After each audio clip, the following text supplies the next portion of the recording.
Chaque jour, Charles et Carole vous présentent la leçon de l'école du sabbat.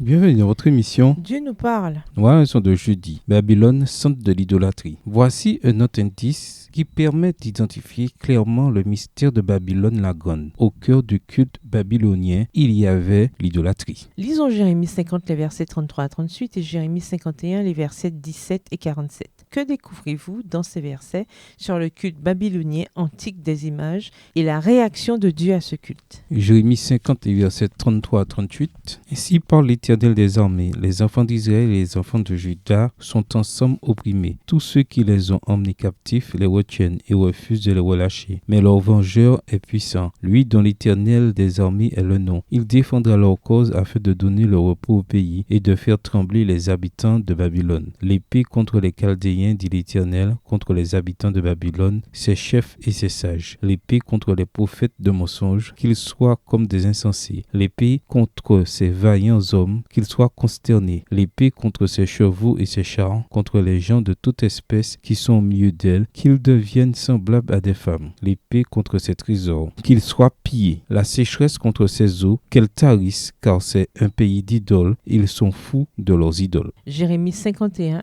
les versets 17 et 47. Tout homme devient stupide par sa science, tout orfèvre. Tout homme devient stupide par sa science. Tout orfèvre est honteux de son image taillée, car ses idoles ne sont que mensonges. Il n'y a point en elles de souffle. Verset 47. C'est pourquoi voici les jours viennent où je châtierai les idoles de Babylone et tout son pays sera couvert de honte. Tous ses morts tomberont au milieu d'elle. Jérémie, les chapitres 50 et 51, prédisent la destruction de Babylone par les Mèdes et les Perses. L'une des raisons de la ruine de Babylone était leur idolâtrie. Les Babyloniens croyaient que ces images étaient des représentations de leur divinité. Dans la religion babylonienne, les soins et le culte rituel apportés au statut des divinités étaient considérés comme sacrés. Les dieux vivaient simultanément dans leur statut, dans les temples et dans les forces de la nature qu'ils incarnaient. Le pillage ou la destruction des idoles était considéré comme la perte de la protection divine. Pendant la période néo-babylonienne, le prince chaldéen Marduk appela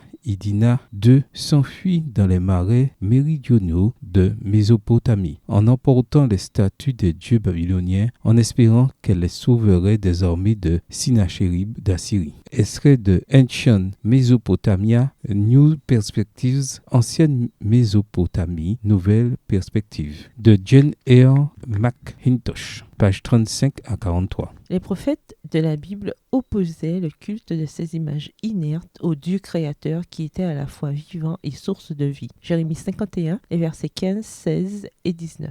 Lisons Exode 20, les versets 4 à 6 et Somme 115, les versets 4 à 8. Qu'enseignent ces passages sur l'idolâtrie? Exode 20, les versets 4 à 6. Tu ne te feras point d'image taillée ni de représentation quelconque des choses qui sont en haut dans les cieux, qui sont en bas sur la terre et qui sont dans les eaux plus bas que la terre. Tu ne te prosterneras point devant elles et tu ne les serviras point. Car moi, l'Éternel, ton Dieu, je suis un Dieu jaloux, punis l'iniquité des pères sur les enfants jusqu'à la 3e et la 4e génération de ceux qui me haïssent, et qui fait miséricorde jusqu'en 1000 générations à ceux qui m'aiment et qui gardent mes commandements. Somme 115, versets 4 à 8. Leurs idoles sont de l'argent et de l'or. Elles sont l'ouvrage de la main des hommes. Elles ont une bouche et ne parlent point. Elles ont des yeux et ne voient point. Elles ont des oreilles et n'entendent point. Elles ont un nez et ne sentent point. Elles ont des mains et ne touchent point, des pieds et ne marchent point. Elles ne produisent aucun son dans leur gosier. Ils leur ressemblent, ceux qui les fabriquent, tous ceux qui se confient en elles. Bien que les enjeux de l'idolâtrie de la Babylone spirituelle soient bien plus profonds que le simple fait de s'incliner devant des statues de bois et de pierre, la Babylone spirituelle fait bien le parallèle entre la Babylone antique et les statues ou images introduites dans ses services d'adoration. L'emploi de statues ou d'images comme objet de culte ou soi-disant vénération avec une violation du deuxième commandement car il limite la capacité du Saint-Esprit à graver les choses éternelles dans nos pensées